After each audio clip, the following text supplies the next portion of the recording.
시청자 여러분 안녕하십니까? 뉴스 현장 시작합니다. 국민의힘이 오늘 일부 지역 단수공천 명단을 발표했는데 주진우 전 대통령실 법률비서관이 텃밭인 부산 해운대갑에 단수공천됐습니다. 제3지대 개혁신당의 내분 조짐은 점점 심화되는 분위기인데요. 정치부 연결해서 자세히 알아보겠습니다. 신유만 기자, 국민의힘 공천 발표 내용부터 먼저 전해주시죠. 네, 국민의힘이 단수공천지 12곳과 경선지 22곳, 전략공천지 3곳을 발표했습니다. 대통령실 출신인 주진우 전 법률비서관이 부산 해운대갑에 단수공천됐는데요.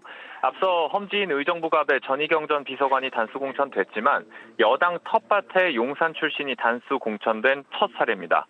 신윤계로 분류되는 유상범 의원과 경제부 총리를 지낸 추경호 의원 그리고 윤재옥 원내대표도 단수공천됐는데 김기현 전 대표와 친윤계 박성민, 권성동 의원은 오늘 발표된 단수공천이나 경선 지역에 포함되지 않았습니다.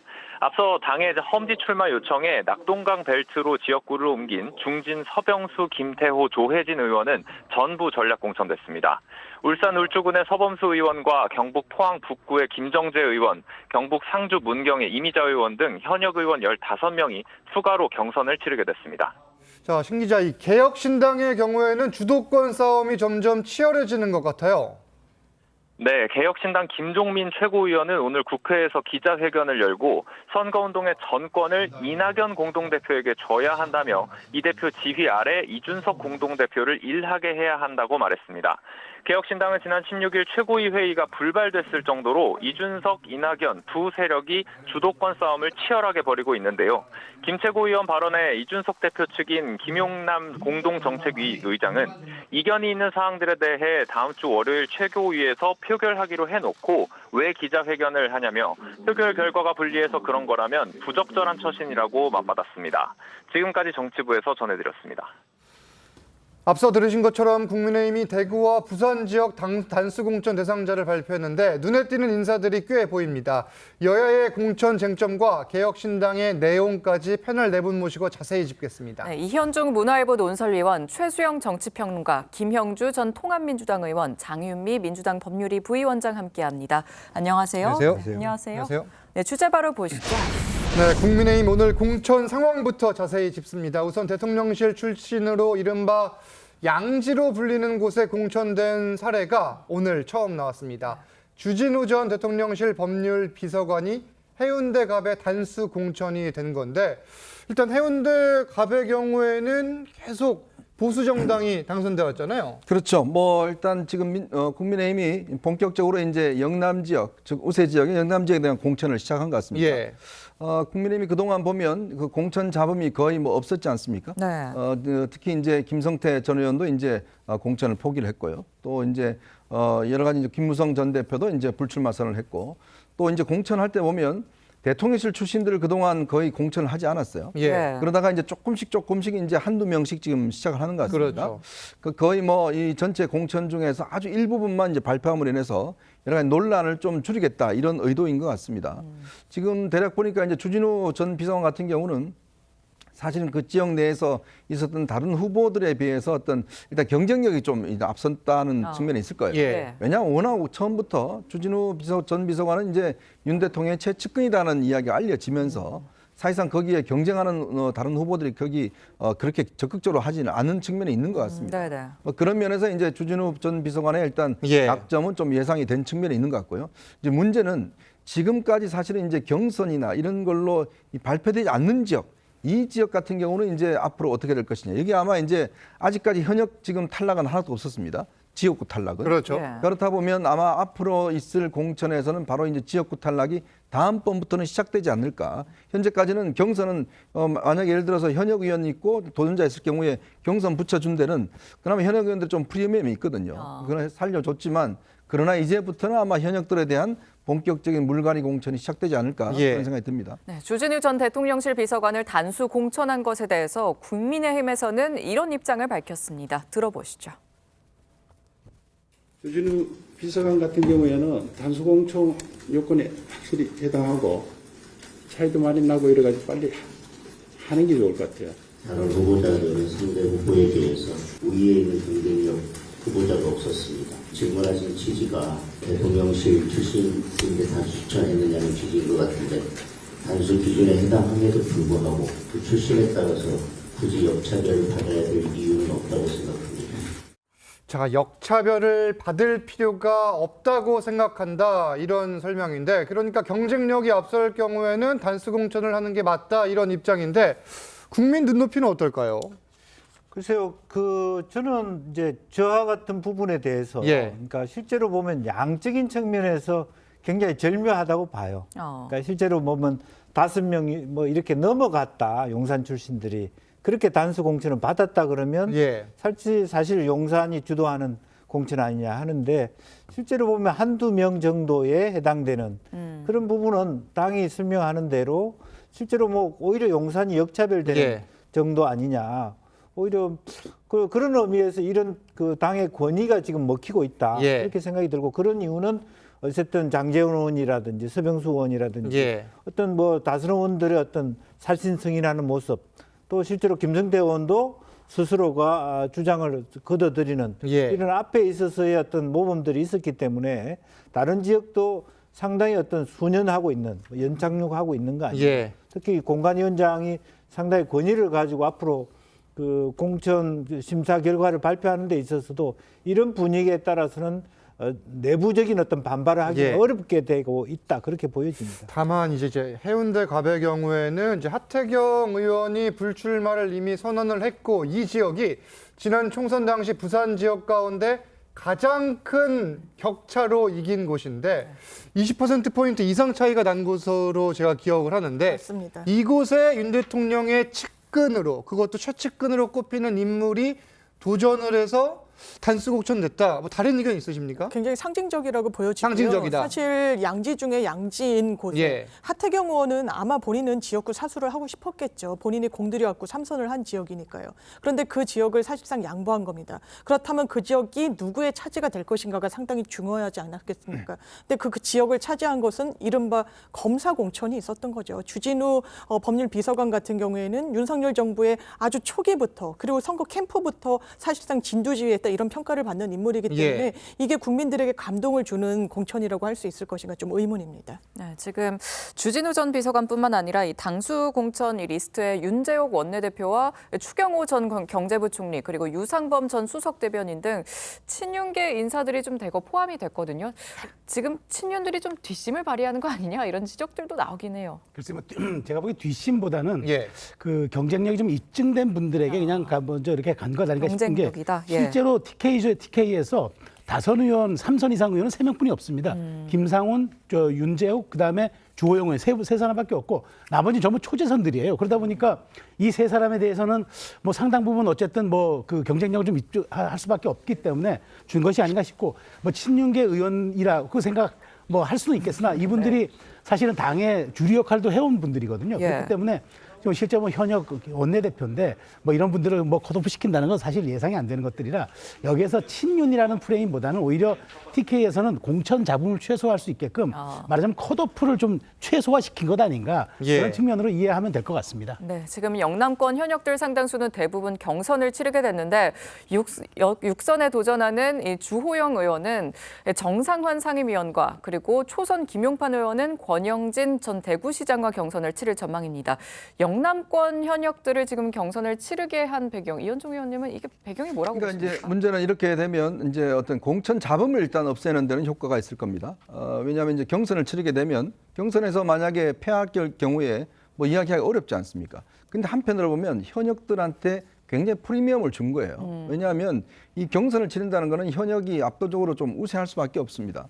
왜냐, 그동안 조직을 관리해왔고, 예. 또 거기서 현역 의원이기 때문에, 또 그리고 이제 현역 의원으로서 지난 지방선거 때 구의원, 시의원이라든지 여기 공천을 했기 때문에 예. 일단 조직을 장악할 수 있기 때문에 실제로 도전자가 정말 어떤 거물이 아닌 이상은 굉장히 아마 이걸 뚫기가 어려운 상황 같다. 네. 그렇기 때문에 사실 제가 볼 때는 이번에 주호영 의원이나 이런 사람들 같은 경우는 보통 이제 웬만하면 지난 선거 같으면 아마 단수 공천을 줬을 거예요. 예. 그렇지만 이번에 경선을 다 붙인 거는 그만큼 잡음을 없애기 위한 저는 이 효과가 크고, 또 도전하는 입장에서도 보면 한번 도전해 봤다. 물론 이게 도전하는 경우에 상황이 바뀌어질 수도 있습니다. 예. 그렇기 때문에 양측에서 나올 수 있는 잡음들을 최소화하는 방향으로 일단 해왔고, 그렇다면 이제 여기는 이제 보다는 이제 앞으로 지금 발표 안 된 지역, 예. 이런 지역에서 과연 그러면 이제 단수 공천이라든지 그렇죠. 아니면 전략 공천이라든지 이런 것들이 어떻게 이루어지냐 이게 마지막 남은 퍼즐인 것 같습니다. 이게 뭐 퍼즐이자 뇌관이 될 수도 있는 건데 일단 오선의 주호영 의원은 경선을 치르는 반면에 이 오늘 발표 명단에서 빠진 중진도 있습니다. 눈길이 가는 사람 단연 김기현 전 대표인데 경선 지역 대상으로 발표가 되지 않았거든요. 이 어떻게 봐야 됩니까? 아마 이제 한 번 더 이렇게 본인이 예. 자기 스스로의 거취를 말하자면 표명할 수 있는 기회를 준다 그럴까요? 예. 그렇지만 사실은 두 가지밖에 없습니다. 박맹우 그 후보하고의 전 의원하고의 매치를 시키게 주거나 아니면 실제로 보면 극단적으로 김기현 대표에 대해서 컷오프 시키는 그런 결단을 제일 마지막에 할 수 있는 가능성도 예. 있다고 봅니다. 그러니까 시기적으로 거의 반박을 하지만 더 이상 뭐 그 기회가 없는 거의 그런 정도로 당에서 생각하고 있는 거 아닌가 그렇게 보여집니다. 네, 울산 남구에 출사표를 던진 현역 김기현 전 대표와 박맹우 전 의원은 어제 면접에서 뜨거운 신경전을 벌였습니다. 어제 모습도 함께 보시죠. 김기현 후보에게 선당 후사의 입장에서 북구를 보냈는데 그거 안 간 것에 대해서 설명을 묻는 것 같았어요. 그쪽의 답은 국회의원을 지역구로 옮기는 것은 쉬운 일이 아니다. 라이벌이냐고 물어봤다고 질문하신 거예요? 그렇게 너무 막연하게 질문하시니까 라이벌이었다라고 할 수도 없고. 참 뭐 이게 답변 중에 북구를 보냈는데 이 김기현 전 대표를 북구로 보냈는데 안 간 곳에 대해서 박맹우 전 의원이 이제 이야기를 한 그런 대목이었는데 이게 그러면 지금 국민의힘 내부에서 실제 김기현 전 대표를 다른 지역으로 의사를 타진했다 이런 보도도 나왔잖아요. 이 과정 속에서 지금 현재 이 공천 과정이 진행이 되고 있는 겁니까? 어떻게 봐야 돼요? 그렇게 봐야겠죠. 그러니까 지금 과거 이제 그 낙동강 벨트 탈환 얘기하면서 이제 중진 3명을 그쪽으로 이동시켰잖아요. 부산 중진들을. 근데 그때 그러면서 이제 울산도 북구는 이제 민주당 의원이 현역 의원이니까 그렇죠. 찾아와야 한다. 그렇다면은 가장 울산시장도 했고 당대표도 했던 경쟁력이 입증된 김기현 전 대표가 헌신성과 선당후사를 발휘해 줘야 한다고 분명히 그런 보도들이 있었는데 뭐 시인도 부인도 하지 않았습니다. 그런데 어쨌든 그게 성사되지 않았잖아요. 그렇다면은 그 지금 당의 입장에서 봤을 때 다른 중진들 더더군다나 서병수 의원 같은 경우는 지난번 총선에서 이번 총선도 지역구를 이동하는 그런 헌신성을 발휘했는데 직전 당대표가 이런 요구도 거절했느냐라는 그런 약간 서운함과 말하자면 또 형평 문제가 있었을 것 같아요. 그래서 그런 점도 반영해서 제가 보기에는 이제 박맹우 전 시장도 사실은 광역시장 출신의 삼선 의원이기 때문에 경쟁력이 만만치 않은 분이라 이렇게 되면 어제 전 면접장에서의 저 신경전이 굉장히 상징적이라고 보는데 앞으로 이렇게 되면 김기현 대표는 사실 본선보다도 더 힘든 당내 경선을 치러야 하는데 과연 여기서 통과하지 못할 경우에는 김기현 대표에게 뭐 치명적이겠죠. 그런 측면에서 지금 그 박맹우 후보는 슬쩍 이제 그 북구 이전 후보 그러니까 이전설을 흘리면서 좀 김 대표를 압박하는 그런 여론전을 펼치는 것 같습니다. 알겠습니다. 또 울산 중구의 예비 후보 면접에서도 설전이 벌어졌는데요. 박성민 후보의 삼청교육대 관련 의혹이 논란이 됐습니다. 직접 들어보시죠. 삼청교육대 갔다 왔냐고 했어요. 직접적인 질문이었어요. 질문이 정확한 워딩이 뭐? 삼청교육대 갔다 왔느냐. 이런 얘기가 나왔을 때 왜 분명하게 얘기를 하지 않느냐. 왜 농담적으로 얘기하고 넘어가느냐. 공관위원들이 그렇게 질문했을 때 박성민 의원은 뭐라고 대답을 한 겁니까? 갔다 왔느냐, 안 갔다 왔다. 지난번에 김성태 의원께서 말씀하신 그 질문이 있었는데 그 이틀 뒤에 김성태 의원님이 울산에 내려오셨어요. 미안하다 이런 말씀도 있었고 화해하고 그렇게 했습니다. 김성태 의원이 그런 이야기 했는 부분에 대해서 제가 명예훼손으로 고발을 하려고 했는데 내려왔더라고요. 자, 그러니까 김성태 전 의원이 지난 이제 이 박성민 의원을 향해서 삼청교육대 발언을 했고 이와 관련된 질문이 어제 면접장에서 나왔다고 경쟁자인 정연국 전 대변인이 취재진에게 그러니까 면접장에서 있던 일을 자기가 받지 않은 질문을 이야기를 한 거예요. 일부러 했다라고 봐야 되겠죠. 그리고 상당히 눈살을 찌푸리는 저는 광경이라고 생각합니다. 이게 타당의 후보와도 아니고 당내에서 같은 당의 동지와 경쟁을 하는 부분에 있어서 삼청교육대 다녀왔느냐라고 본인이 받은 질문도 아니고 경쟁 후보가 받은 질문에 대해서 이야기를 하고 있는 거예요. 그러면서 정확하게 왜 질문에 답을 하지 못하느냐, 이 부분에 대해서 명단까지 확인해서 제대로 체크가 되지 않으면은 이거 법적으로 문제 삼겠다라고까지 이야기를 합니다. 그렇다면 어떤 후보든 뭐 정가가 있을 수도 있고 과거에 뭐 형사 전력이 있을 수 있는데 그것과 관련해서는 정확하게 소명을 해야 됩니다. 지금 1차 관문 아닙니까? 왜냐하면 국민들께 하나의 선택지로 내보내질 수 있는 인물들인 거예요. 박성민 의원은 또 현역 의원이지 않습니까? 그런데 거기에 대해서 간 건 아니다. 하지만 입소 대기를 한 건 맞다. 이건 무슨 말인지 알기 어렵습니다. 이 부분에 대해서 정확히 해명할 숙제가 저는 박성민 의원에게 있다라고 생각되고요. 또 박성민 의원이 어떤 분입니까? 사실상 김성태 전 의원이 본인의 공천에서 이제 부적합 판단을 받은 부분에 대해서 굉장히 세게 공격을 하면서 찐윤이라고 했던 분입니다. 그렇다면 뭐 공천 가능성이 높다라고 보여지고요. 그리고 경선을 붙이더라도 현역 프리미엄이 있기 때문에 사실상 이번에도 국민들 앞에 선택지로 놓여지지 않을까 생각합니다. 이게 지금 이 박성민 의원의 경우에는 윤석열 대통령의 친분을 이야기를 하다가 또 말이 나왔었고 오늘 이 지역도 지금 경선 명단에서는 빠졌거든요. 그럼 뭐 공천위에서는 어떤 의도일까요? 이런 부분. 그러니까 지금 보니까 윤석열 대통령과 좀 가까운 분들이 공천에 어려움을 많이 겪는 것 같아요. 지금 보면. 소위 이제 처음에는 뭐 박성민 의원도 예전에 전략기획부총장을 하고 당에서 꽤 실세로 알려져 있는 인물이 아니겠습니까? 근데 정작 이제 공천 과정에 들어가니까 굉장히 어려움을 많이 겪고 있는 것 같습니다. 그것 또한 저는 한동훈 위원장의 또 전략일 수도 있다는 생각이 들어요. 전략일 수 있다. 왜냐하면 지금 이 공천이 예를 들어서 윤핵관이나 뭐 이 용산 공천이다 뭐 이런 논란들을 지금 불식시키는 효과가 충분히 있는 것이거든요. 왜냐하면 지금까지 발표된 걸로 보면 오히려 사실은 이제 윤 대통령 가까운 분들이 피해를 보는 뭐 이런 상황이 지금 전개가 되고 있는 거 아니겠습니까? 그런 면에서 이제 대표적으로 이제 박성민 의원 지역 같은 경우에 이제 지금 경선 지역으로도 발표가 되지는 않았어요. 그 박성민 의원 같은 경우는 이제 도의원 출신이고 꽤 지역에 어떤 기반이 튼튼한 걸로 알려져 있습니다. 자, 그러면 웬만하면 예전 같으면 이제 경선이라든지 그냥 당수 공천 할 텐데 안 하는 걸 보면 여러 가지 어떤 지금 전체적인 전략적인 측면들을 이제 고려하고 있는 것이 아닌가. 아마 공천되더라도 이제 이 지역 같은 경우는 뭐 이제 울산 지역이기 때문에 늦게라도 충분히 날 수 있는 지역이니까 아마 이런 것들을 좀 정영환 위원장이 좀 이게 당기고 밀고 이런 밀당을 좀 하고 있는 게 아닌가 싶습니다. 지금 오늘 명단에 없는 중진들이 권성동 의원, 김기현 의원, 박성민 의원 등인데 뭐 현재 친윤으로 분류되거나 친윤으로 불렸던 의원들인데 물론 이분들이 오늘 명단에 없다고 해서 컷오프가 됐다거나 끝난 건 아닙니다. 앞으로 또 추가로 발표가 될 수 있기 때문에 이 부분은 지켜봐야 되는 건데 결국 남은 과제는 지역 재배치입니다.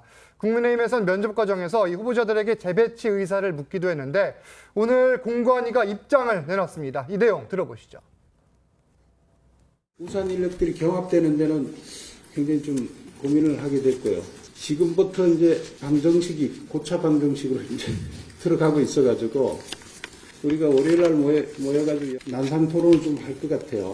위원들이. 우수한 인력 같은 경우에는 만약 본인이 동의한다 그러면은 수도권으로 경쟁력이 없는 쪽으로 후보가 없는 쪽으로 재배치할 수도 있습니다.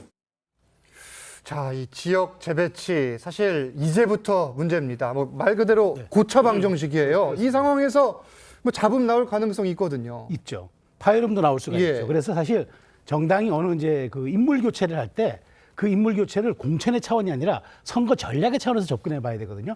사실 지금까지 한동훈이라는 이제 그 비대위원장이 와서 처음에 개인 인기는 매우 올라갔지만 당의 인기가 가지 않았어요. 그래서 도대체 그러면 이건 한동훈 현상이 있는데 한동훈 효과는 있는 것이냐 하는데 지금 한동훈 효과가 있는 걸로 저는 봐요. 그러니까 이른바 정치적 선행 지수가 이제 후행 효과로 나타나는 그런 저는 상황으로 보는데 중요한 건 이제 가장 큰 난관에 지금 봉착했다는 거죠. 그래서 지금 이렇게 하는 것 같아요. 아마 그 공관위가 제가 보기에는 지금 약간 그 말하자면 중진들이 있는 지역이라든지 좀 전략 지역들을 정치적 프로파일링을 하는 것 같아요. 계속 여론도 돌리고 프로파일링 통해서 최적의 후보를 만들어내고 그렇지 못한 경우에는 인력 재배치를 통해 가지고 후보 재배치를 통해서 경쟁력을 극대화한다. 이 원칙을 세우는 것 같아요. 그래서 공관위원장이 지금 내일 아마 난상 토론을 하겠다는 얘기는 여러 가지 이제 의견이 다양한 의견이 분출되고 쏟아져 오겠지만 결국에 중요한 거는 당의 가장 중요한 키포인트, 공천의 키포인트, 이기는 공천. 명분 있는 공천, 국민 눈높이 공천 예. 그걸 하겠다는 얘기 같습니다. 그래서 아마 내일은 조금 파열음은 나오겠지만 그럼에도 불구하고 마지막 퍼즐을 맞추는 드라이브를 걸 것 같습니다. 네, 지금 국민의힘의 한동훈식 시스템 공천이 좀 무난하게 잘 진행되고 있다 이런 평가가 나오긴 하는데 민주당보다 좀 공천 잡음이 좀 적다, 비교적 적다 이런 얘기도 있어요. 좀 어떻게 보십니까? 저는 그렇게 동의하기는 어렵고요. 그래요? 처음부터 사실 한동훈식 공천했을 때 따라붙었던 건 사천 논란이었다는 건 부인할 수 없다고 예. 생각합니다. 굉장히 매끄럽지 않았고 뒤늦게 김경률 비대위원회 사실상의 하차로 마무리가 되긴 했지만 이 부분이 아쉽다는 말씀 드리고요. 또 하나는 지금 영남권의 공천이 중요한 거 아니겠습니까? 한 언론에서 국민의힘의 상황을 소리 없는 내전이라고 하더라고요. 이른바 용산 출신 인사들, 장차관들 굉장히 많이 포진해 있습니다. 도전장을 던지고 있죠. 어느 지역에? 이 바로 현역 의원 지역에 그렇다는 겁니다. 이 부분이 또 향후 공천 작업의 뇌관이 될 거라고 생각합니다. 지금 뭐 이승환 전 대통령실 행정관 그리고 전희경 전 비서관도 의정부 갑 그리고 중랑을에 각각 단수 공천이 돼 있는데 추가로 대통령실 인사들이 어디로 배치되느냐 이 부분도 앞으로 지켜봐야겠네요. 다음 주제로 가보겠습니다. 이낙연, 이준석 두 공동대표 체제의 개혁신당이 지금 흔들리고 있습니다. 김종인 전 위원장은 이준석의 신당과 이낙연의 신당은 생리적으로 맞지 않다. 이런 쓴소리도 했는데 오늘 김종민 개혁신당 최고위원이 이에 대한 입장을 밝혔습니다. 들어보시죠. 김종인 대표께서 생리적으로 안 맞는 사람이 모였다. 그런 말씀을 하셨어요. 정치란 그런 겁니다. 서로 다른 사람들이 모여서 교집합을 만들어내고 새로운 역사를 만드는 거. 이게 좋은 정치입니다. 생리적으로 같은 사람들끼리 패거리 만드는 이 패싸움 정치. 이거 그만하자고 제3지대 시작한 거죠. 다 차이가 있기 때문에 같이 하는 겁니다. 그리고 그래서 가치가 있는 겁니다. 여러분들이 걱정을 많이 해주시는데 그 걱정을 잘 감안해서 열심히 가보도록 하겠습니다. 네, 일단 김종민 최고위원은 정치란 서로 다른 사람들이 모여서 교집합을 만들어내는 것이다 이렇게 이야기를 했는데 오늘 이렇게 기자간담회를 가진 이유 최근 며칠 동안 그 당 내부의 갈등들이 밖으로 퍼져 나왔기 때문인데 네. 오늘 기자간담회를 통해서 본 현재 개혁신당의 상황은 어떻게 진단하십니까? 지금 이제 실제로 보면 이준석 대표가 자기 지지자들이 빠져나감으로써 굉장히 위기에 몰려 있다라고 보고 예. 그런 위기를 확장하기 위한 당내 투쟁을 하고 있다 그렇게 봐야 될 것 같습니다. 문제는 사실은 제3지대를 하시는 분들 스스로가 왜 이 당이 국민들에게 어떤 방식으로 사랑받을 수 있는가에 따라 자기 스스로 변화를 해야 돼요. 그렇기 때문에 말하자면 이준석 대표도 필요하지만 정의당 출신의 박은석 의원도 필요한 거거든요. 예. 그분 그래야만 이 당은 국민의힘이 잘하면 국민의힘한테 힘을 몰아주고 민주당이 잘하면 민주당에 힘을 몰아줌으로써 서로 간의 어떤 그 제로섬 게임이 아닌 상생의 정치를 할 수 있는 캐스팅 보드를 지는 데 목적이 있습니다. 네. 그렇죠. 그러려면 이준석만 주도하고 이낙연만 주도하는 정당이 돼서는 안 되는데 아직도 스스로 그런 행태를 벗어나지 못하고 있다는데 예. 가장 큰 문제가 있는 겁니다. 그래서 스스로에 대한 존재의 가치를 인정하면서 새로운 비전을 보여주는데 아직까지 그 정도의 자기 오리엔테이션이 안 돼 있는 상태고 실제로 세 가지 이준석 대표가 요구하는 것 중에 실제로 물론 다 각자 출마하자 대구든 광주든 그건 다 받아들이지만 모든 선거의 홍보의 주관을 이준석 대표가 가져간다든지 예. 또 혹은 특정인들은 출마를 할 때 혹은 비례대표든 어디든 간에 뭐 출마를 하면 안 된다든지 이런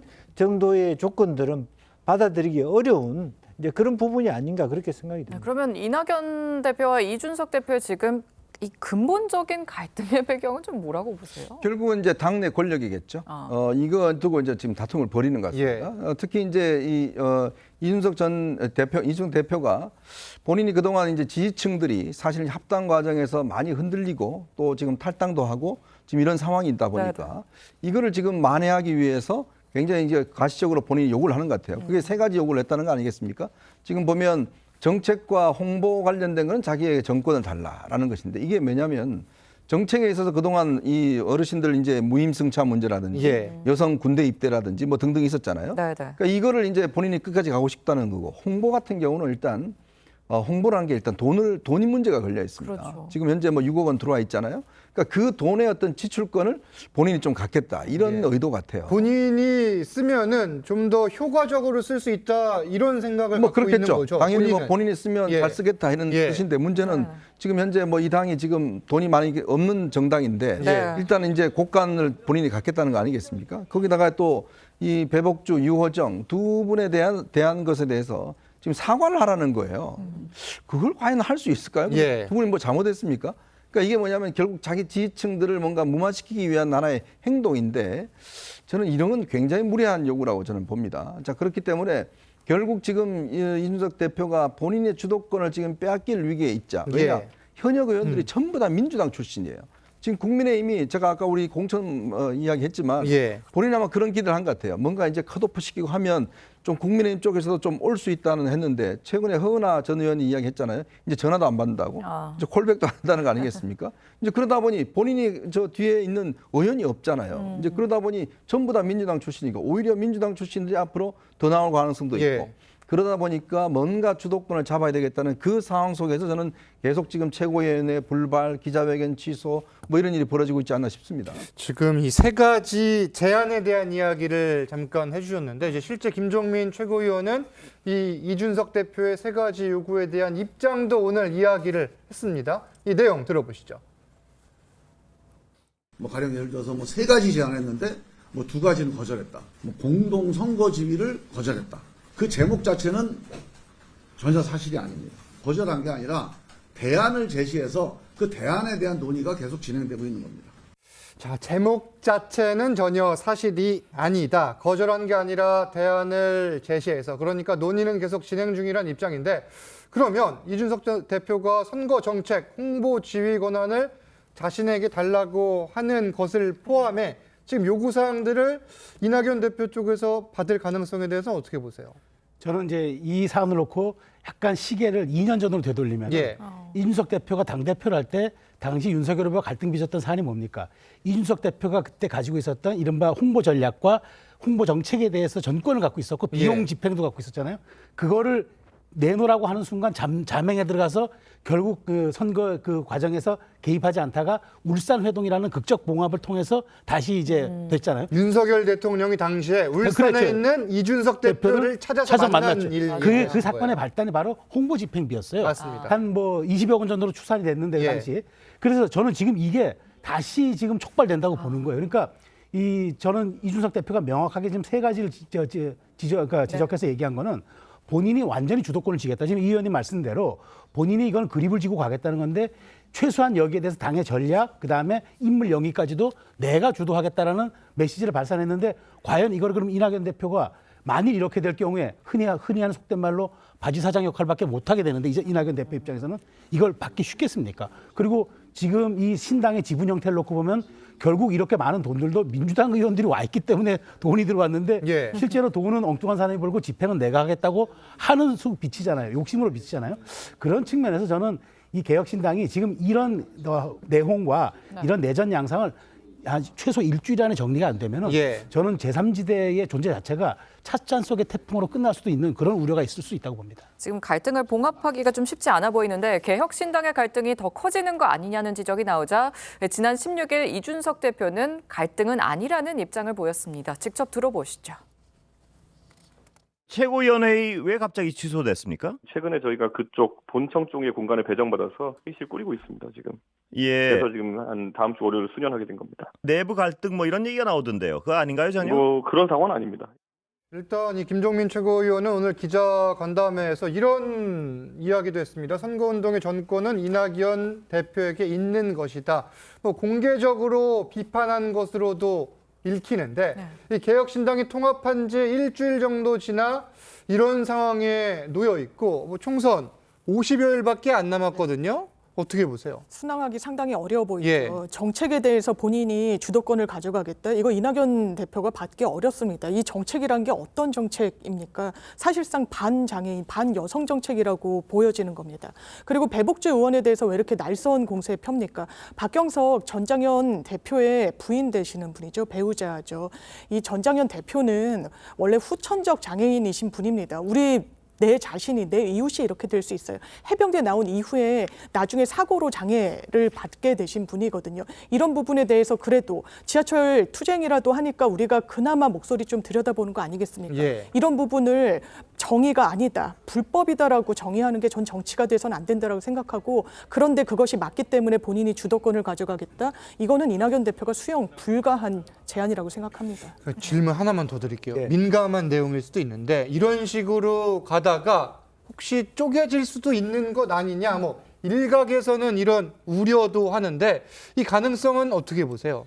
글쎄요, 뭐 그 쪼개진다면 예. 결과적으로는 지금으로선 쪼개진 의미나 임팩트도 미미해요. 예. 이준석 대표한테는 굉장히 그 미안한 얘기지만 네. 쪼개져도 사실은 민주당만 남는 거예요. 민주당에서 나오신 분들이 주류로 이어가고 이준석 예. 대표는 더 몸짓이 줄어드는 상태에서 쪼개지면 정말로 낙동강 오리알밖에 될 수 없는 상황이 되고요. 예. 쪼개지면 오히려 민주당에서 나온 사람들이 어나더 말하자면 지금 현재 예. 이재명 대표가 너무 지나치게 좌클릭을 하고 있기 때문에 말하자면 저기 그 민주당의 원래의 김대중 노무현 정신은 제3지대에 있다. 아예 그 훨씬 더 민주당다운 민주당으로 예. 거듭날 수가 있기 때문에 오히려 이준석 대표 본인만 오도 가도 못하는 지경에 갈 수 있다라는 생각이 들고요. 실제적으로 지금 어려움에 있더라도 오히려 이것을 잘 추스려서 총선을 예. 지르고 그 뒤에 그야말로 10석 정도 되는 의석을 가지고 어떻게 국민에게 새로운 제3지대의 의미가 출현할 수 있느냐에 따라 그때부터 저는 승수를 쌓아 나갈 수 있다고 생각하거든요. 그 말씀을 제가 분석하면 역설적으로 않다. 쪼개질 예. 가능성은 낮고 예. 지금 상황을 어떻게 봉합하느냐에 따라서 또 좋은 결과로도 이어질 수 있지 않겠느냐, 이렇게 해석을 하면 될 것 같습니다. 다음 주제로 가봅니다. 지금부터는 민주당 소식 하나씩 짚겠습니다. 민주당은 평가 하위 20%에 해당하는 현역 의원들에게 심사 결과를 곧 통보할 걸로 전해졌습니다. 그런데 이 통보가 사실상 공천 배제나 다름없다, 이런 지적도 나오는데 어떤 상황입니까? 저희가 아마 지난주 이 시간에도 곧 통보할 거다 그랬는데 예. 네. 이번 주에 통보가 안 됐어요. 그래서 또 고십니다. 네, 그러니까 왜냐하면 이게 또 통보가 이제 될 거라고 예상을 했었는데 아직까지 통보가 안 된 걸 보면 예. 굉장히 이걸 두고 이제 고심을 거듭하는 것 같습니다. 왜냐, 지금 일단 이게 통보가 돼버리면 이 본인이 이제 공천을 못 받겠다 싶은 의원들 같은 경우는 이제 갈대가 생겨버렸잖아요. 그렇죠. 개혁신당이라고는 이제 거의 갈대가 생겼기 때문에 탈당할 가능성이 있습니다. 왜냐하면 지금 선거법에 따르면 경선에 일단 들어가 버리면 예. 경선에 지고 난 다음에는 다른 당 출마할 수가 없습니다. 그렇게 옛날 이인제 방지법이 돼 있거든요. 이제 그런 상황이기 때문에 지금 아마 이제 이재명 대표가 여러 가지로 고심을 거듭하는 것 같아요. 왜냐하면 지금 이제 본인 입장에서 보면 이 공천을 친명 위주로 하겠다는 그런 예. 입장이 확고한 것 같고, 자, 그 상황에서 지금 계속 지금 임종석 전 실장이라든지 지금 논란을 불러일으키는 상황들, 또 그 다음에 형사적으로 지금 재판이나 지금 수사를 받고 있는 사람들에 대한 처리 문제, 노웅래 지금 의원 같은 경우도 예. 이런 것들이 기준이 명확하지 않다 보니까, 왜냐, 그럼 다들 이야기하는 게 나도 똑같이 이재명 대표하고 지금 정치 탄압받고 있다. 노웅래 의원이 단적으로 그 이야기하는 거 아니겠어요?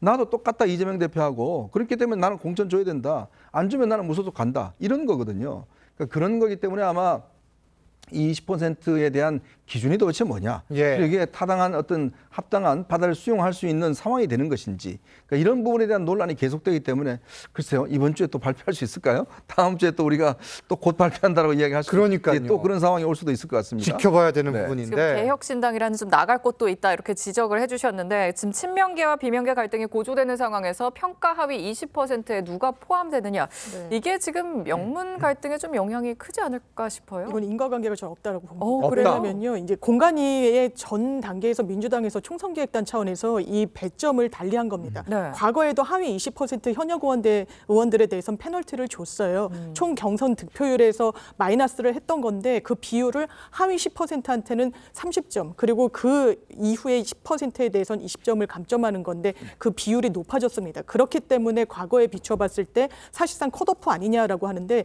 민주당의 현역 의원 평가는 대단히 다층적입니다. 동료 같은 상임위 의원들은 의원들을 평가한달지 이걸 다 그 수치적으로 내거든요. 뭐 의원 발의를 한 부분이랄지 이런 것이 하위 20%에 이른바 비명이 많을 것이다. 이건 인과관계가 없는 것이고요. 아마 거기에 대한 정치적 해석이 따라붙을 텐데 이 부분과 관련해서 곧 통보가 있을 텐데 당연하게도 비공개입니다. 왜냐하면 너무나 이게 좀 치명적일 수도 있기 때문에요. 그래서 곧 이제 아마 이제 통지가 될 것이라고 생각됩니다. 곧 이루어질 걸로 보이고 최근 벌어진 상황도 좀 보겠습니다. 이재명 대표는 경기 광주을에서 총선을 준비하던 문학진 전 의원 등에겐 불출마를 요구한 것으로 알려져 있습니다. 그런데 이곳에 찐명으로도 불리는 안태준 당대표 특별 보좌역이 출마를 준비 중인데 이 상황들을 놓고 지금 이야기들이 사실 나오는 거잖아요. 그러니까 당대표가 인용했다는 도대체 여론조사의 근거는 뭐냐. 그리고 그걸 당대표가 어떻게 정보 접근권을 가지고 자신의 것으로 얘기해서 전달할 수 있느냐. 게다가 그렇게 용태를 그 20%포인트 이상 벌어졌다는데 당사자인 그 문학진 전 의원은 납득할 수는 없겠다. 그리고 더 중요한 거는 저렇게 말하자면 당이 전략공천 갈 때는 전략공천위원회가 별도로 있어서 심사하게 돼 있는데 거기가 아니라 대표가 사적으로 전화해서 형님 운운하면서 그만둬야 되게 불출마 종용으로 비춰지는 거. 저는 이제 이게 원래 당대표가 그 선거 공천에 일정한 영향력을 행사하는 건 맞습니다.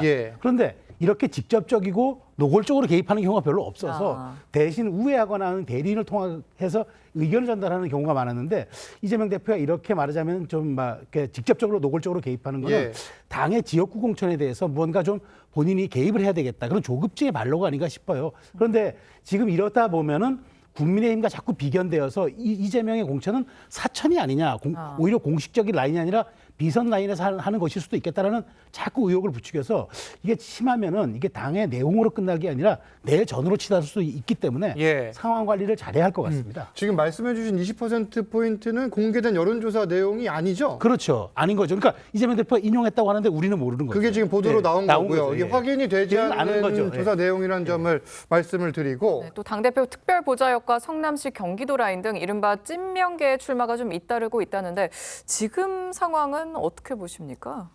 글쎄요, 이제 제일 큰 문제는 그 데이터의 문제에 있어서 예컨대 이제 한민수 대변인은 공식적인 데이터에서 이루어진 결과다.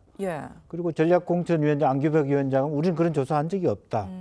여기서 조금 과연 이것이 그다음에 그것을 전달하는 방식도 잘못돼 있다. 당대표가 그냥 와서 데이터가 그렇더라라고 얘기하는 부분인데 실제로 더 깊이 들어가 보면 그래도 문학진 의원이 전직 그 지역에서 국회의원을 했는데 지금 현재 앞선다고 하는 분은 문학진 의원 보좌관이에요. 출신이에요. 근데 그렇게 보좌관하고 그 지역에서 국회의원하고 같이 데이터를 돌렸을 때 과연 20%, 즉 30%를 그 사람이 얻고 문학진 의원이 10% 얻을 가능성이 과연 정합성이 있느냐 하는 문제들이 생기게 됩니다. 그러니까 반발을 하게 된다는 거고요.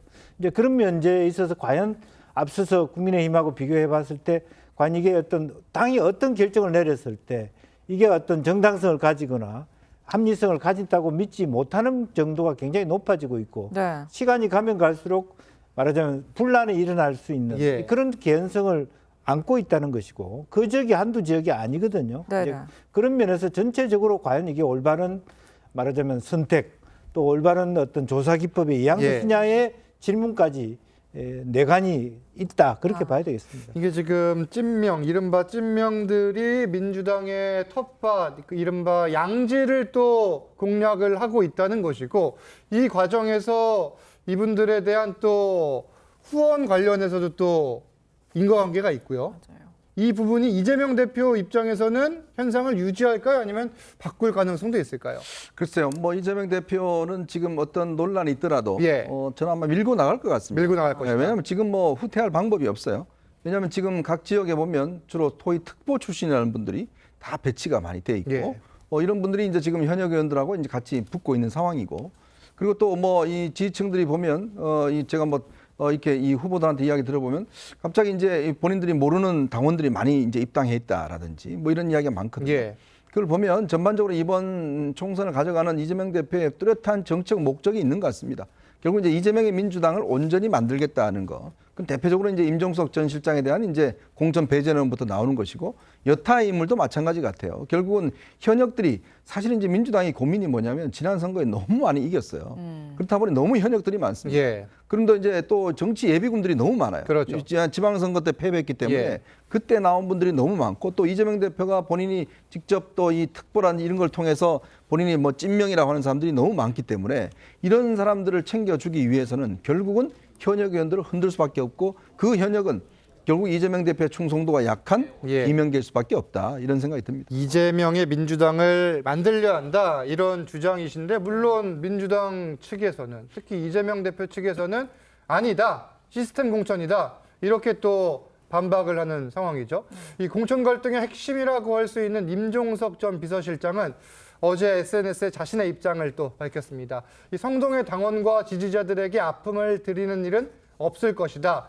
다시 한번 중구 성동갑 출마 의지를 밝힌 건데, 자 그러면은 임 전 실장은 뭐 이 지역은 사실 지금 전략 지역구로 이미 민주당에서 지정을 한 상황이에요. 네.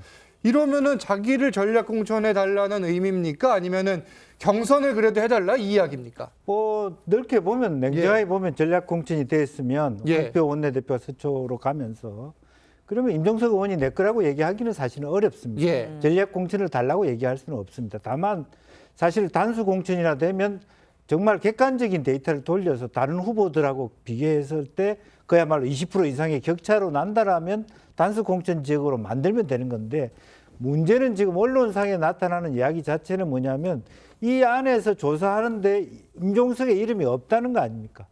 그런 것이 문제거든요. 예. 그러니까 검찰에 가서 있던 조상호 변호사가 드러난다든지 또 무슨 그 이재명 대표의 변호를 맡았던 무슨 변호사가 들어온다든지 또 추미애나 이현주 이런 사람들도 이름이 검명된다라고 하는 것은 아예 처음부터 임종석은 험지에 가라 이런 부분이 있기 때문에 실랑이가 된다는 거고 유인태원 얘기처럼 최소한 경선이라도 붙여줘서 본인 스스로가 이기든 지든 뭔가 명예롭게 퇴진할 수 있는 그런 그걸 줘야지 뜬금없이 아무 지역이나 가보라 이렇게 얘기하는 것은 예의가 아니다 그렇게 보여집니다. 지금 그래서 민주당은 어떤 선택을 할 것 같습니까? 일단 이게 하나의 바로미터처럼 됐는데요. 예. 이른바 뭐 친문 내지는 비명계 인사의 대표격으로 임종석 전 실장이 거론되고 있는데 오히려 화제가 되고 또 분란의 한 중심에 있는 만큼 공천을 안 주기가 어려워진 국면이 아닌가 싶습니다. 그리고 이 지역을 골라갈 때는요. 뭐 홍익표 의원이 현역 의원으로 있기도 했지만 또 다른 출마 예비자가 있기도 했어요. 다 교통정리가 되고 가는 그 과정을 당이 모르지 않았습니다.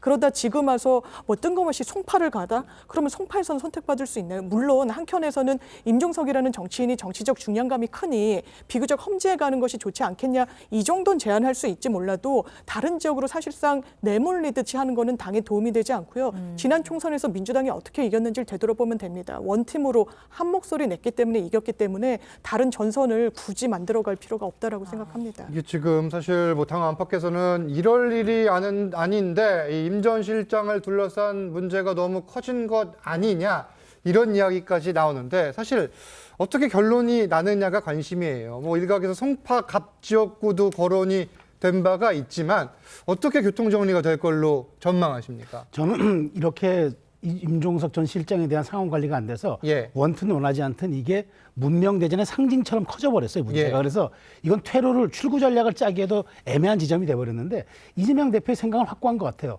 비난이 있더라도 혹시라도 내가 당권을 잡고 또 대권까지 도전하는데 장애물이 되거나 혹은 걸림돌이 될 수 있는 그런 인물들은 제거해야 되겠다. 배제해야 되겠다. 이런 생각을 하는 것 같아요. 예. 그러다 보니까 여기에 대해서 전혀 양보가 안 되는 거죠. 근데 임종석 전 실장도 운명처럼 다시 왔는데 내가 실망시켜 드릴 리는 없을 것이다. 그러니까 절충점이 없는 것 아닙니까? 예. 저는 근데 이렇게 생각합니다. 그러니까 과거 그 미래통합당, 그러니까 20대, 21대 총선에서 그 폭망했던 이유가 그겁니다. 이른바 포스트잇 공천이라고 발표했다가 떼고 하는 이런 예. 난맥상들이 결국 유권자들의 반발을 부른 것처럼 임종석 이 전 실장의 문제가 끝까지 이재명 대표의 발목을 잡을 수도 있기 때문에 마지막 경우에는 이재명 대표가 정말 상징적인 부분이라 명문 정당을 깨지 않으려면 예. 조금 양보를 할 수도 있지 않을까. 그렇게 관리해야지 이제는 출구 전략을 짜거나 퇴로를 열기에도 매우 고차방 정식이 되어버렸습니다. 이 내용도 앞으로 지켜봐야 할 부분이고 어제 녹색 정의당 내용도 좀 보겠습니다. 전국위원회 회의를 저녁에 열었는데 관심이 모아졌죠. 민주당이 포함된 비례연합정당의 참가할 것이냐 안 할 것이냐 결정을 내렸는데 참가하지 않겠다. 이런 내용인데 만장일치였어요. 그러니까 이게 녹색정의당이 지금 녹색당하고 정의당이 합쳐져서 됐거든요. 예. 근데 이제 정의당의 일부 분들은 지금 우리가 도저히 이길 방법이 없다. 들어가야 된다라고 해서 이제 했던 분이 있는 것이고. 예. 근데 지금 녹색당 계열이나 이제 이 장혜영 의원이나 뭐 이런 쪽 같은 경우는 우리가 원칙을 지켜야 된다. 이런 측면에서 지금 이제 독자 노선을 취한 것 같습니다. 왜냐하면 지금 비례정당, 연합정당에는 거기는 뭐 진보당도 있고요, 예. 또 뭐 시민단체도 있고, 또 기본소득당이 뭐 이름 바뀌었는데 뭔지는 모르겠습니다만은 뭐 그런 당도 있고 하기 예. 때문에, 그러니까 본인들이 어떤 들어갈 때는 최소한 그 지금의 의석보다 많은 비례 의석을 요구를 하는 것 같아요. 예. 지금 이 전체 의석이 6석이잖아요. 네. 그러니까 그보다 더 많은 의석. 그다음에 이제 본인들 지역구에 지금 출마하는 심상정 여영구 의원. 예. 거기에 이제 민주당이 후보를 내지 않는 것들 뭐 등등 이런 걸 제안했는데 아마 그거 민주당 받기가 어려울 겁니다. 그러니까 그런 상황에서 일단 독자 생존론을 일단 했는데 글쎄요. 이게 뭐 끝은 아닐 것 같습니다. 왜냐? 녹색정의당도 사실 이런 상황에서 지금 생존을 가능한가에 대한 현실적인 문제가 있는 거잖아요. 아직까지 시간이 있는 만큼 좀 내부적으로 더 아마 논란이 전 지속될 것 같습니다. 예. 말씀하셨지만 녹색정의당은 민주당이 제안한 비례연합정당은 이 준연동형 비례대표제 도입에 좀 취지에 반한다고 주장을 했거든요. 민주당에서 이거 어떻게 들으셨습니까? 일단 지금 녹색정의당 입장이 헤아려지는 부분이 있죠. 사실상 준연동형제 그 정의당의 협력이 없었으면 통과하기 어려웠을 겁니다. 네. 그 부분과 관련해서 사실상 위성정당을 만든다는 거는 준연동형제의 취지를 상당히 불식시키는 부분이 있는데 그 논의에 참여한다? 쉽지 않을 거예요. 그런데 사실 녹색정의당이 취한 정치적인 현실도 고려해야 될 겁니다. 네. 2004년도에 민노당으로 국회 입성 성공했지만 이 20년이 지난 이후에 성적표 상당히 초라합니다. 청년 정치인들 발탁했지만 청년 정신, 청년 정치 제대로 구현했는지 의문입니다. 그렇다면 민주당과의 어떤 연대 방안을 모색하는 것도 하나의 선택지에 있을 거라고 생각합니다. 이현종 의원님이 말씀하신 기본소득당은 현재 이제 새진보 연합으로 다시 출범을 한 상황이고 이 녹색정의당이 불참을 결정하면서 범야권의 비례연합정당은 민주당, 진보당, 새진보 연합으로 구성이 될 전망입니다. 이런 상황에서 이 진보당이 민주당의 지역구 10곳 내외를 진보당 몫으로 할당해달라 이렇게 요구한 것으로 알려졌고 여기에 진보당은 민주당과의 지분 협상은 사실 무근이다 또 이렇게 이야기를 했는데 이런 논란이 발생하는 배경은 뭐라고 보십니까? 어쨌든 기본적으로는 그 좌파 블록을 만들어 가는 데 있어서 그러니까 민주당 하나, 진보연합 하나를 이렇게 하나에 가는데 순차적으로 구성하는 이야기 진보당 하신 거예요? 측에서 지역구를 끼워 넣은 것이죠. 예. 그런 협상의 전제를 그렇게 하는 건데 실제로 이상규 의원의 관악이라든지 또 김재현의 의정부월 같은 데를 확실하게 지역구 달라. 그리고 지난번에 소동이 있었습니다만은 전라도의 김성희 의원 같은 예. 경우 이런 부분들을 줘야 되는데 민주당이 그걸 받기는 상당히 어렵다라고 보고 그리고 이 사람들이 그렇게 간단한 분들이 아니야. 그냥 대충 이야기하고 합의해서 물러날 수 있는 그런 성향의 사람들이 아닙니다. 네네. 그래서 굉장히 이 길은 험난한 길이 될 것이라고 보여지고요. 처음부터 매우 방향도 잘못된 거고 또 특히 녹색정의당이 한석을 못 얻을 수도 있겠습니다만 기본적으로 이것은 원래 우리가 생각해왔던 다당제의 길이라고 하는 다양성을 주기 위한 선택이 아니라 이거는 예. 민주당의 뭐라는 수직 계열화를 위한 진보 블록을 종속적으로 끼워 넣는 방식이 왔기 때문에 네. 우리가 민주당한테 그런 정당을 주는 대신에 지역구를 달라고 얘기하는 거기 때문에 상당히 연동해서 풀기 어려운 숙제가 되어 있다. 그렇게 보여집니다. 지금 진보당은 과거 헌법재판소 내란 음모 혐의로 강제 해산됐던 통합진보당의 후신이라고 평가를 받기도 하죠. 지금 이 지역구를 달라고 하는 거 어떻게 봐야 될까요? 사실 이제 지난번 이 전주울에 강성희 의원 출마할 때 예. 그때 이제 민주당이 이상직 전 의원 어떤 문제 때문에 이제 본인들이 그 후보를 안 냈잖아요. 예. 그때 프랭카드가 뭐냐면 이재명 대표님 고맙습니다 이랬습니다. 그러니까 이 보면 이제 지난번 그 선거 때 보면 정말 진보당이 총력전을 펼쳤거든요. 예. 뭐 수천 명의 당원들이 내려가서 오랫동안 선거운동도 하고. 맞습니다. 그래서 지금 한 거 아니겠습니까? 예. 지금 진보당이라고 하는 것이 그 옛날 통진당 후신이라고 하는데 본인들은 뭐 이석기, 이정희 두 사람이었기 때문에 아니다고 이야기를 하지만 사실 여기가 맥이다 아닌 게 바로 민노총입니다. 예. 민노총의 양경수 위원장이 경기동부연합 출신이고 예. 진보당의 대부분의 핵심 인사들이 거기 출신이거든요. 그러니까 이 주한미군 철수라든지 한미동맹 파기라든지 이런 것들을 지금 목적으로 내걸고 있는 거 아니겠습니까? 그러니까 이런 어떤 이 블록들이 만약에 예. 한다고 그러면 이게 지금 전국에 80여 개 지역에 지금 출마를 할 거거든요. 저는 아마 이재명 대표가 진보당을 너무 얕잡아 본 거다. 이 지금 세력이 간단치 않고 그리고 이미 이렇게 장을 펼쳐진 이상 예전에 우리가 2012년도를 재현할 가능성이 있다. 그때 당시에 통진당하고 결국 자리 주물로 인해서 당시 민주당이 121석밖에 얻지 못했던 그 결과가 있지 않습니까? 저는 제2의 통진당 사태도 빚을 수 있다 이렇게 보고 있습니다. 그렇게까지 보시는 건데 민주당 입장도 짧게 들을게요. 네. 일단 여러 그 방향성과 개방성을 갖고 논의하는 건 맞습니다. 거기에 뭔가 주요하게 논의된 게 아님에도 불구하고 언론에 나왔다는 거 아니겠습니까? 아마 그렇게 무리하게 지역에 민주당의 의석을 내지 않고 후보를 내지 않는 요구는 관철시키기 어렵겠지만 뭔가 지금부터 첫 단추를 꿰가고 있기 때문에 지나치게 좀 이렇게 기대치를 낮출 필요는 없다라고 생각합니다. 알겠습니다. 앞으로 상황도 계속 지켜보기로 하고 정치권 쟁점은 여기까지 짚겠습니다. 네. 감사합니다. 감사합니다. 감사합니다.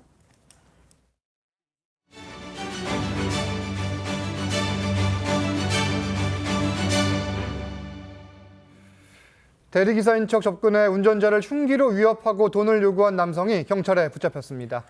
경찰은 이 남성이 3일 전에도 비슷한 수법의 범행을 저지른 것으로 의심하고 있습니다. 김도영 기자의 보도입니다. 서울 강남구 역삼동의 한 빌라. 주차장을 빠져나오는 승용차를 한 남성이 막아섭니다. 이 남성이 무엇인가 말하면서 조수석에 탄 지 얼마 되지 않아 운전석에 있던 남성이 황급히 차에서 내려 인근 편의점으로 몸을 숨깁니다. 조수석에 탄 남성도 어딘가로 도망칩니다. 그냥 살아야겠다는 생각밖에 안 나죠. 그때 바로 그냥 도망가야겠다. 차를 세운 남성은 40대 A씨. 대리기사를 불렀냐며 차에 탄 A씨는 운전석에 있던 피해자를 흉기로 위협하며 돈을 요구했던 것으로 드러났습니다. A씨는 운전자가 도망가자 근처에서 택시를 탄 뒤 택시기사도 흉기로 위협해 25km가량 떨어진 은평구 응암동으로 도주했습니다. 하지만 택시기사의 신고를 받고 출동한 경찰에게 범행 7시간 30분 만에 검거됐습니다. 경찰은 A씨가 지난 14일에도 서울 동대문구에서 대리운전을 한 뒤 손님에게 돈을 빼앗은 것으로 의심하고 있습니다. 인상 차이나 이런 거 봐서 일단 동의만 추정하고 수사할 것 같습니다. 경찰은 추가 조사를 벌인 뒤 A씨에게 구속영장을 신청할 예정입니다. TV조선 김도영입니다. 보신 것처럼 대리기사 행세를 하며 차량에 탑승해 운전자를 흉기로 위협하고 달아난 40대 남성이 경찰에 붙잡혔습니다. 이 내용과 함께 한 주간의 이슈들까지 하나씩 알아보겠습니다. 허주연 변호사 새로 모셨습니다. 안녕하세요. 안녕하세요. 저 40대 남성이 벌인 일인데 지금 범행 후 7시간 반 뒤에 검거가 됐어요. 네, 응암동에서 경찰에 긴급 체포가 됐습니다. 경찰에 따르면요, 이 남성이 처음 범행을 저지른 것은 같은 날 6시 50분, 아침 6시 50분쯤 역삼동 한 빌라 주차장에서 건물을 빠져나가는 이 차량 운전자를 흉기로 위협하고 금품을 요구하다 도주한 이 범행을 저질렀다고 하는데요. 네. 이 범행 수법이요, 차량을 일단 세우고 대리기사 부르셨나라고 하면서 보조석에 탑승을 하는 방식으로 금품을 요구를 했다는 거예요. 그리고 흉기를 들이대면서요. 예. 다행히 운전자인 피해자가 빨리 차량 밖으로 빠져나가서 도주를 했다는 건데, 이 피해자가 도망을 가니까 이 용의자가 근처에서 택시를 잡아 탔다고 합니다. 그러면서 이 택시기사를 흉기로 위협해서 한 25km가량 떨어진 응암동으로 이동을 했다는 거고요. 이 택시기사에게 돈을 뺏고 또 택시비도 지급을 하지 않았다라고 하는데, 택시기사 신고를 받고 경찰이 출동해서 이 남성 응암동 거리에서 체포를 한 것이고요. 일단 조사를 벌인 뒤에 구속영장 신청할 계획이라고 합니다. 네, 지금 사흘 전에 동대문구에 있었던 사건에 좀 동일범으로 의심이 되고 있는데 동일범으로 밝혀지면 처벌이 어떻게 될까요? 네, 사흘 전에도 유사한 사건이 답심리이동에서 있었습니다. 예. 대리기사인 척 위장해서 이렇게 돈을 뺏는 그런 일이 있었는데요. 이게 일단 지금 일각에서는 특수공갈죄다, 특수강도죄다 이런 여러 가지 얘기들이 나오고 있는데 정확한 사건 경위를 조사해 봐서 피해자의 어떤 반항을 억압할 정도의 폭행이나 협박을 행사해서 돈을 빼앗았다라고 하면 특수강도죄가 적용될 가능성이 높아 보입니다. 그리고 이 범행이 며칠 사이에 상습적으로 이루어졌기 때문에 이렇게 특수강도의 상습범은 무기 또는 10년 이상 징역형으로 법정형이 규정이 되어 있어서 강하게 처벌을 받을 수가 있고요. 만약에 동종 전과도 있을 가능성이 있거든요. 그렇다고 하면 더 가중처벌될 것으로 보입니다. 여죄가 있는지 여부도 추가로 확인을 해야 될 것으로 보이고 다음 소식 이어서 보겠습니다.